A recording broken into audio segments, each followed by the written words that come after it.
falar sobre o novo marco legal do saneamento? Bora. Né? Acho que é um assunto também de suma importância aqui, vigente, que a gente precisa comentar, que a gente precisa falar. Foi sancionado em julho de 2020. Já gerou mais de 70 bilhões de reais aí em investimentos para o setor, segundo informações do Ministério do Desenvolvimento Regional. E desde a aprovação, gente, da nova legislação, foram garantidos recursos com a realização de 9 leilões de concessões de serviços sobre as regras da nova legislação. E ao todo, 19 bilhões e 300 mil pessoas foram beneficiadas em 212 municípios com as licitações que ocorreram nos estados de Alagoas, Espírito Santo, Mato Grosso do Sul, Amapá e também Rio de Janeiro. E recentemente, parlamentares estão ali se mobilizando, né, para colocar em pauta um projeto de lei para reabrir a discussão em torno do marco legal do saneamento, menos de 3 anos depois aí de dessas regras, né, lá naquele ano, entrarem em vigor. E o objetivo do marco legal do saneamento é que até 2033, 99% da população brasileira tenha acesso à água potável e 90% a tratamento e coleta de esgoto.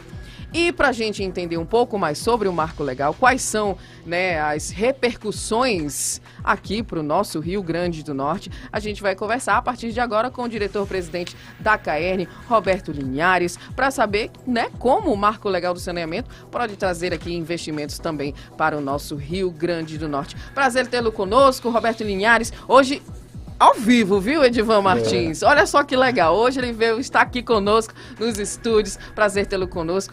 E muito obrigada, viu, por estar aqui no nosso programa Tribuna Livre. Andresa, bom dia. Prazer, Edivan. Bom dia a todos e a todas. É uma satisfação estar com vocês. Assim, sobre o novo marco legal, você trouxe uma preleção e eu quero esclarecer uma coisa. A lei que foi aprovada em julho de 2020 não teve nenhuma PPP aprovada de acordo com a regra delas. Sim. Ainda é tudo, todas as PPPs começaram sob a égide da 11.445, que foi alterada pela 14.026. Essa informação é importante porque... Esses 70 bilhões que foram investidos já são ligados na lei de acordo com as PPPs elaboradas de acordo com a 11.445. Porque, na verdade, há um lobby que tenta passar como se isso tivesse sido a lei 11.445 que permitia as PPPs. Inclusive, com a alteração recente dos decretos 11.466 e 11.467 lançados recentemente pelo governo federal, atual governo federal, que ela limitava essas PPPs a 25% do total dos contratos. E agora ele tira essa amarra. Então, deixando isso claro, né, a gente vai falar sobre o que levou a chegar, por exemplo, na publicação dos 2 decretos que alteram significativamente os ditames dos decretos anteriores, não é da lei, dos decretos anteriores a esses publicados recentemente pelo governo federal. Antes disso, presidente, o senhor considera que houve um avanço de uma lei para outra, de 2017 para 2020? Com certeza houve avanço. Não há dúvida de que o setor privado teria que se agregar para a universalização. Essa meta de 2033, Edivan, ela vem do Planasa, do antigo Plansab, 2013, quando foi lançada a 11.445. Então, estão agora tentando chegar a 33 e não tenha dúvida, não se universaliza até 2033 porque esgoto é um negócio difícil de fazer. Por exemplo, São Tomé.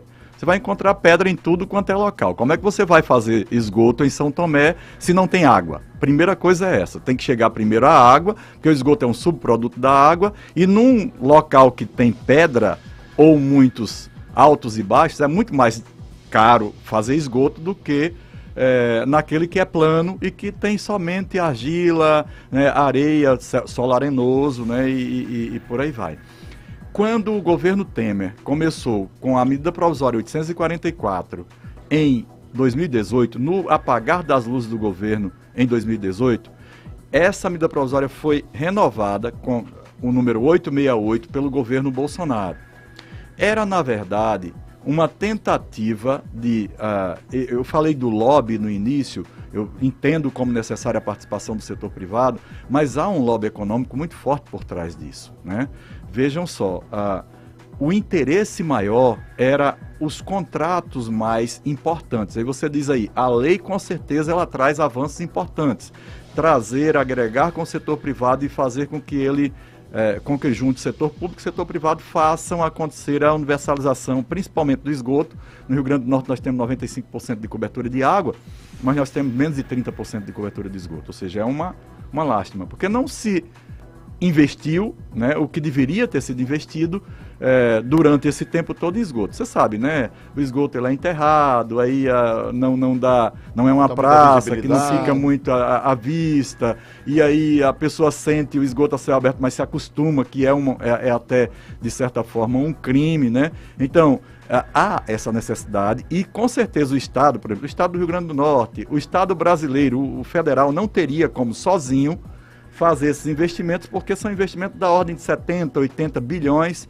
Agora os novos decretos tendem a trazer 120 bilhões para realmente universalizar esse serviço tão essencial à vida e para a saúde dos brasileiros. Então, a 14026, ela foi fruto dessas medidas provisórias. Caducou a 844 em 2018, caducou a 868 em 2020, e aí se criou um PL, né, que se transformou depois na Lei 14.026 de 2020, em julho de 2020, como você falou.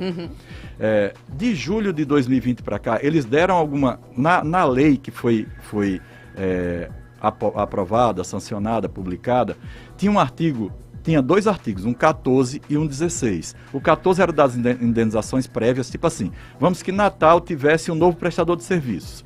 Tem muito tubo, muito investimento feito aqui que precisaria ser indenizado porque é da sociedade. Tudo que é investido pela companhia estadual é meu, é seu, é de todo cidadão potiguar. Tem 3 bilhões aqui. Quem aqui, só em Natal tem ainda de ativos não amortizados mais de 400 milhões de reais. Quem é que ia indenizar isso, né? Então, esse artigo 14 tratava dessa indenização prévia e o artigo 16 tratava de uma regra de transição. Você sabe que o pêndulo, quando ele está no lado esquerdo, você não passa direto para o lado direito. Você vem devagarinho, põe para o meio e depois começa a avançar para ir para o lado direito, para onde, ou ficar não tão do lado direito, mas um pouco acima do lado esquerdo, né?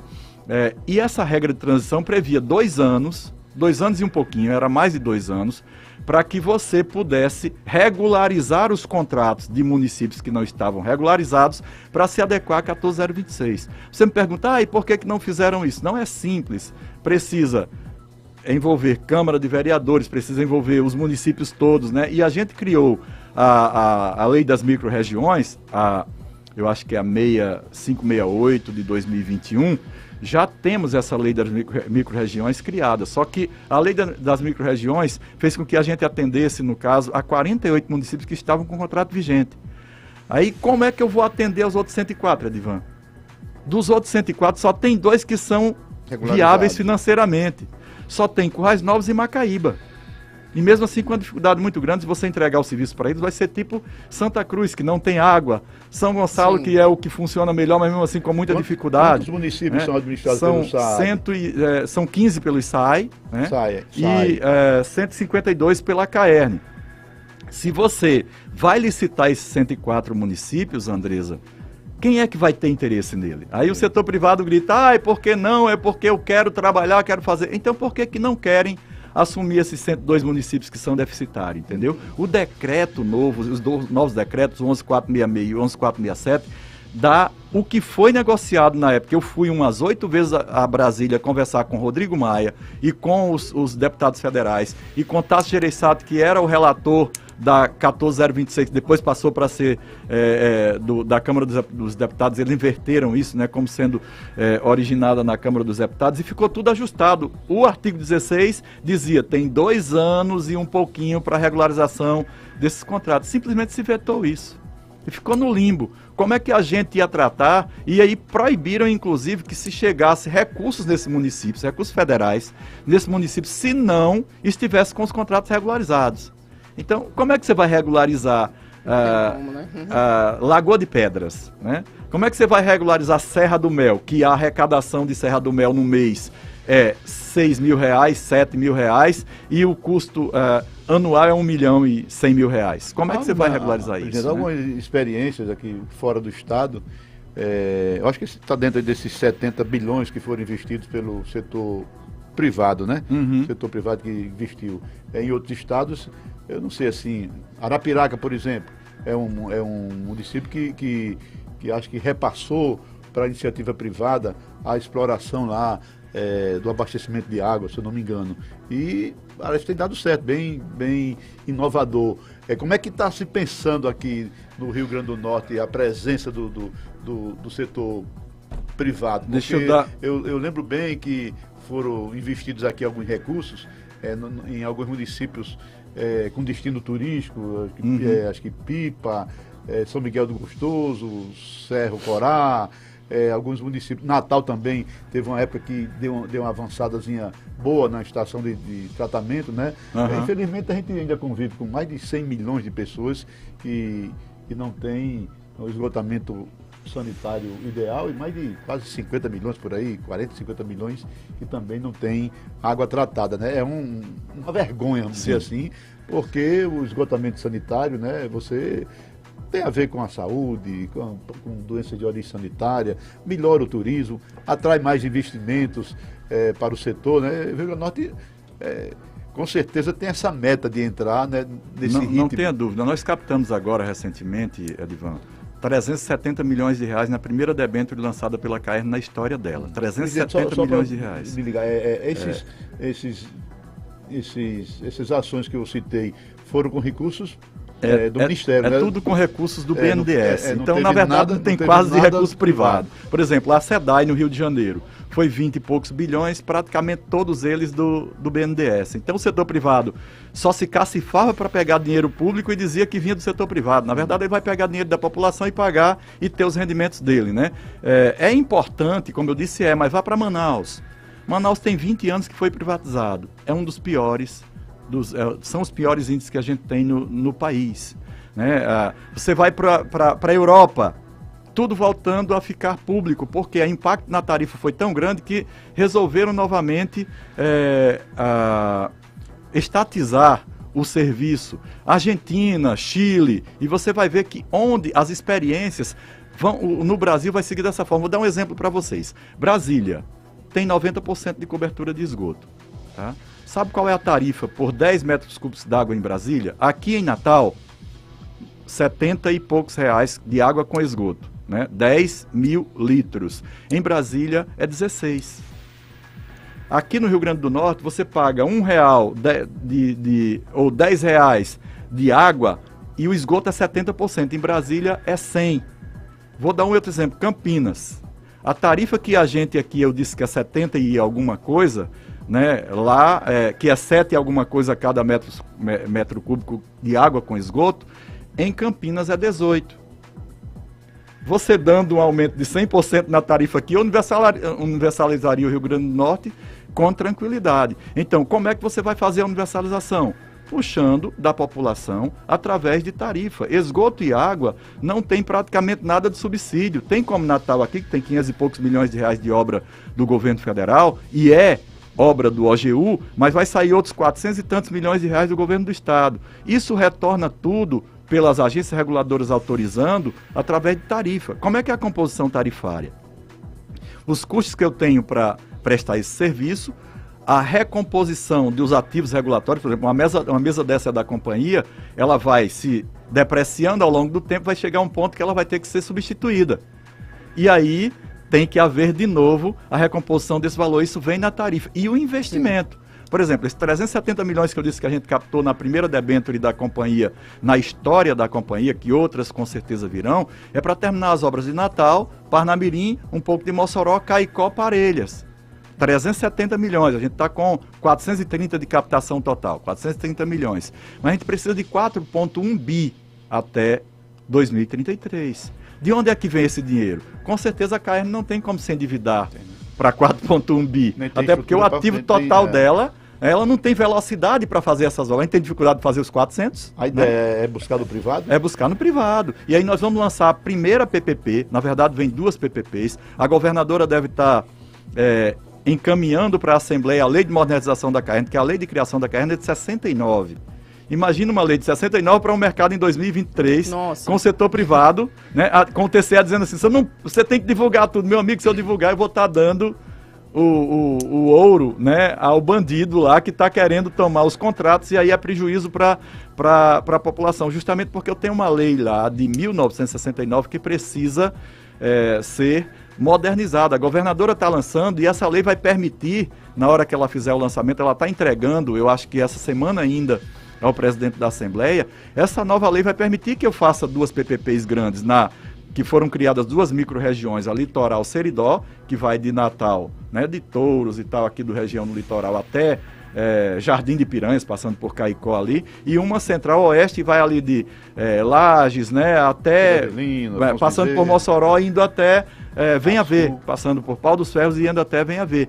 Essas PPPs 50% do estado vão permitir que a gente entregue. Vai se criar esses são dos 48 municípios que eu falei, que a gente regularizou, né? Que o decreto anterior não permitia que eu cuidasse dos outros 104.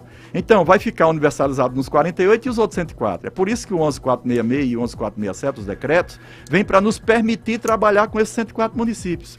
Então, eu vou ter cerca de 2 bi de PPPs aí, 2 bi 200 de PPPs, mas vou precisar de mais aí 1 bi e alguma coisa para esses outros municípios. E aí a CESAM, lá no Espírito Santo, depois dos novos decretos, já lançou a primeira PPP para esses municípios que fizeram, em que foi permitida a prestação direta do serviço, né? Atendendo a todos, porque o objetivo da água, Andresa e Edivan, a água não é para chegar só para mim, a água não é para chegar só em Natal, não é para Natal só ter água durante 24 horas por dia, é para ter água em Venha Ver, é para ter água em São Tomé, é para ter água em Santa Cruz, é para ter água em Florânia, em todos os municípios, porque a água é um bem essencial, não para a pessoa ficar bonitinho, mas é porque é para sobreviver. Presidente, os decretos têm recebido muitas críticas, né? Isso. De alguns parlamentares, da oposição, até porque um decreto também não é maior do que a lei. Isso. O que é que difere? Onde é que está o ponto aí crucial dessa divergência? O que é que o decreto quer e o que é que bate com a lei editada em 2020? Eu estou indo dia 25 fazer uma palestra na B3 em São Paulo sobre isso, né, representando a Associação Nacional das Empresas Públicas de Saneamento. O decreto ele traz 3 mudanças fundamentais. A primeira é esse prazo para regulação do contrato que o veto que tinha sido acordado foi pelo presidente Bolsonaro, vetou e simplesmente não deixou essa regra de transição e ficou esses municípios todos amínguos aí, sem poder receber inclusive recurso federal.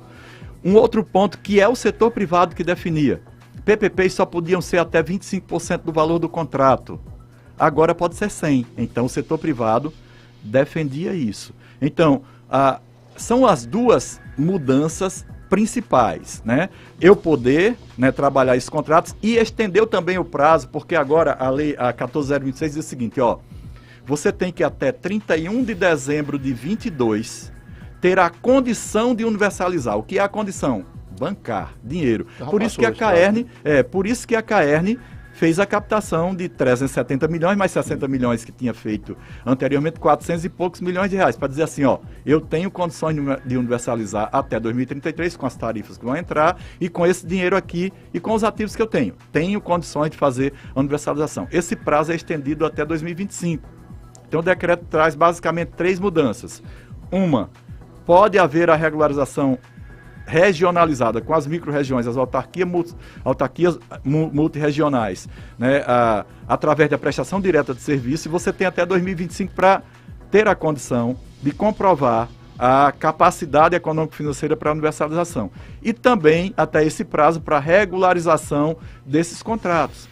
Como eu disse, para colocar para dentro, né, para salvar também esses 104 municípios do Rio Grande do Norte que estão sem contrato vigente, que eles chamam de contratos regulares, que não são, porque a lei protege esses contratos. Você não pode entregar, é uma obrigação da companhia prestar esse serviço até que venha um novo prestador. E para vir um novo prestador, aquele artigo 14 que eu disse que foi também vetado, tem que haver a indenização prévia dos serviços, dos ativos que tem naquele município. Isso o Supremo Tribunal Federal já decidiu por várias vezes para isso. Então, esses 3 pontos básicos, né, que o decreto modifica e que eles reclamam que está se modificando o que a lei dizia. Que a lei dizia que não pode haver a prestação de serviço sem concessão.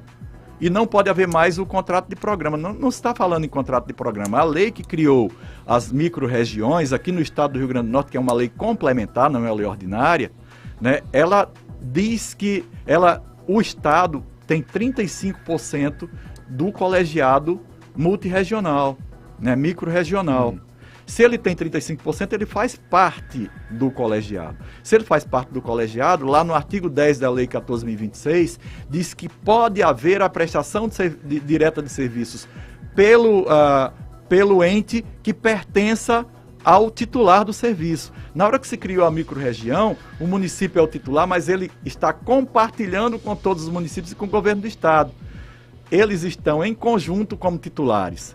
Se eu pertenço ao titular, eu posso fazer a prestação direta de serviço. É isso que a Paraíba defendeu, é isso que está em questão, inclusive, lá no Supremo Tribunal Federal. Teve uma liminar que mudou algumas coisas, mas que já se aceita no decreto essa condição de fazer a prestação direta de serviço sob a égide da lei complementar aprovada que criou a microrregião. Então, na verdade, é assim, trazer o setor privado para junto, fazendo as PPPs, ganhando dinheiro junto, mas universalizando o serviço e deixando um serviço que é estratégico. Vocês concordam comigo que a água é estratégica. Se eu fechar a torneira, todo mundo vota em mim, não vota? Se eu disser assim, tá com sede, né? Ou então eu vou cobrar R$200 por R$200 por 1.000 litros d'água. Se um caminhão-pipa é R$200 e é 10 mil litros ele, com certeza vai trazer uma dificuldade muito grande para a população. E aí passaria...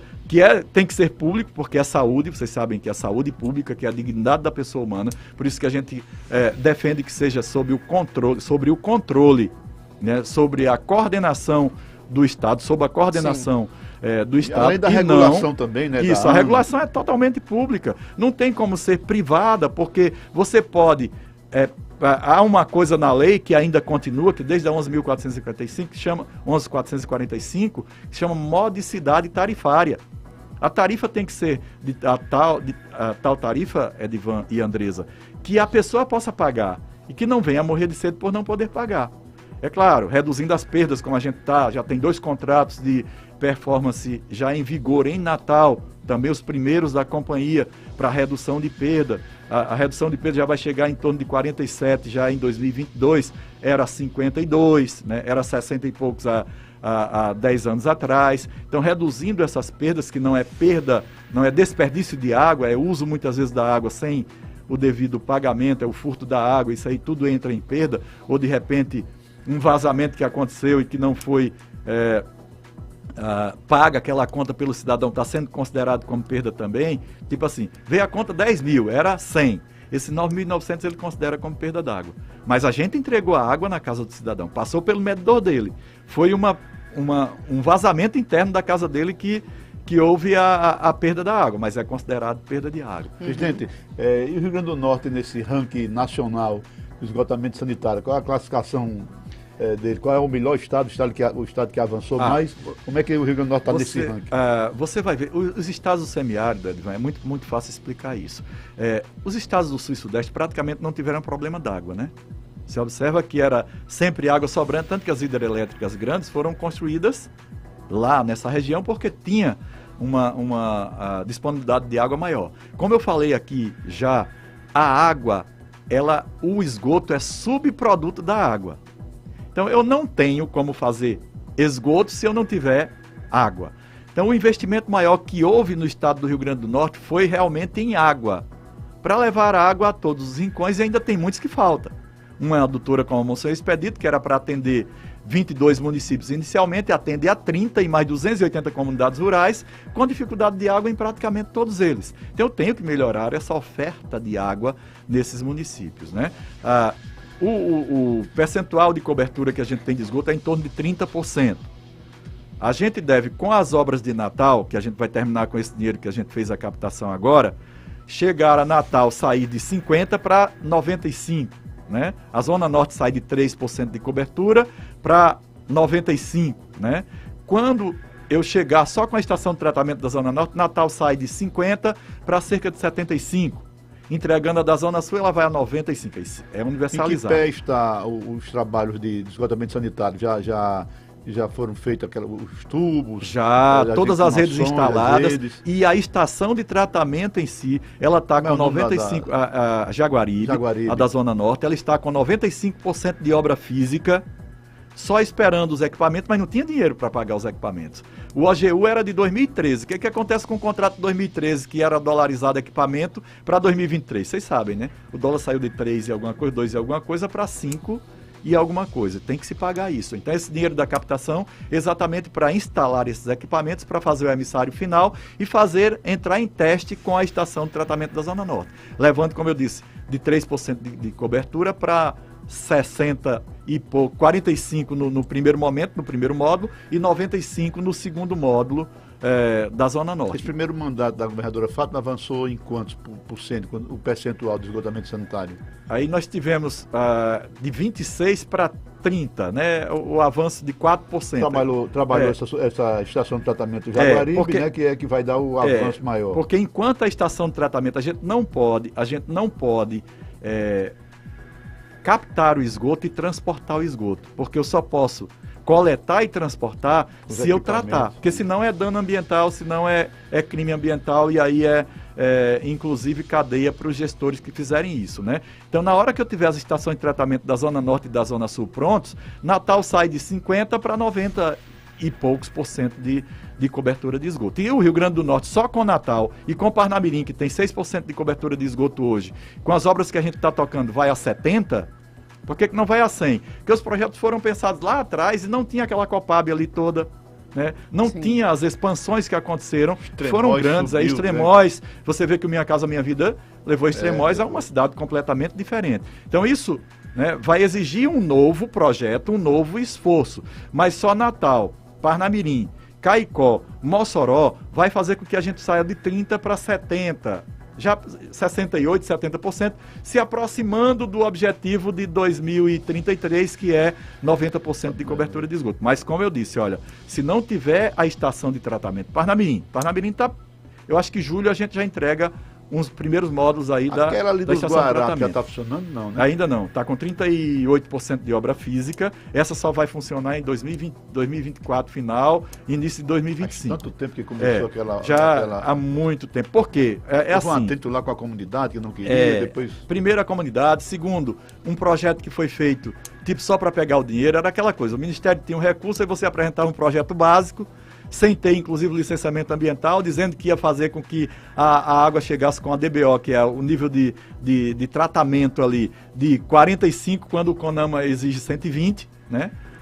E aí, para chegar nesses 45, você tem que fazer várias outras intervenções que são caras. Por exemplo, na Zona Norte, a gente está tendo que colocar uma estação de retirada de nutrientes, de fósforo, que vai ser 59 milhões de reais. E não era previsto no projeto inicial. Então, uma obra que era 505 milhões de reais quando foi assinada pela governadora Rosalba, e eu era, né, o superintendente da Caixa aqui em Natal, em 2013, ela hoje está em 880 milhões de reais. Esses 380 milhões de reais, quem está bancando é a CAER, né, o governo do Estado.